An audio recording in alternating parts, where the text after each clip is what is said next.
बिहार विधानसभा चुनाव 2025 के दूसरे चरण की वोटिंग भी पूरी हो चुकी है और अब सबकी नजरें 14 नवंबर को आने वाले नतीजों पर टिकी हैं।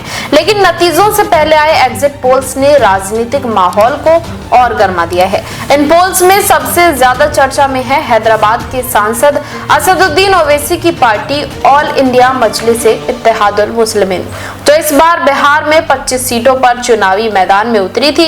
एग्जिट पोल्स की भविष्यवाणी के अनुसार पार्टी का प्रदर्शन इस बार काफी कमजोर रहने वाला है।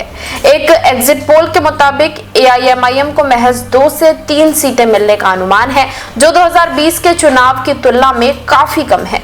तब पार्टी ने केवल 20 सीटों पर चुनाव लड़ा था और 5 सीटें जीती थी। इस बार पार्टी ने जिन 25 सीटों पर उम्मीदवार उतारे हैं, उनमें से 15 सीटें सीमांचल क्षेत्र की हैं, जिनमें किशनगंज, अररिया, कटिहार और पूर्णिया जैसे इलाके शामिल हैं, जहां मुस्लिम आबादी अधिक है और एआईएमआईएम को पारंपरिक समर्थन मिलता रहा है। हालांकि एग्जिट पोल संकेत दे रहे हैं कि सीमांचल में भी पार्टी की पकड़ इस बार कमजोर पड़ी है।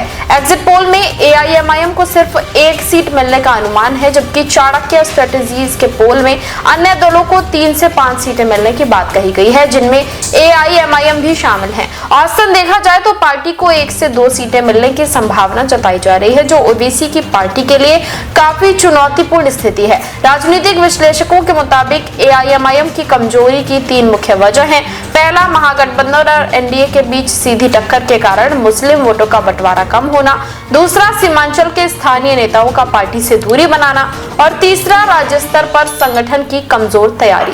साल 2020 में एआईएमआईएम ने किशनगंज में पहली बार सफलता हासिल की थी और उस जीत को सीमांचल की राजनीति में एक नई धारा के रूप में देखा गया था। लेकिन 2021 और 2022 के उपचुनावों में पार्टी को लगातार हार का सामना करना पड़ रहा है।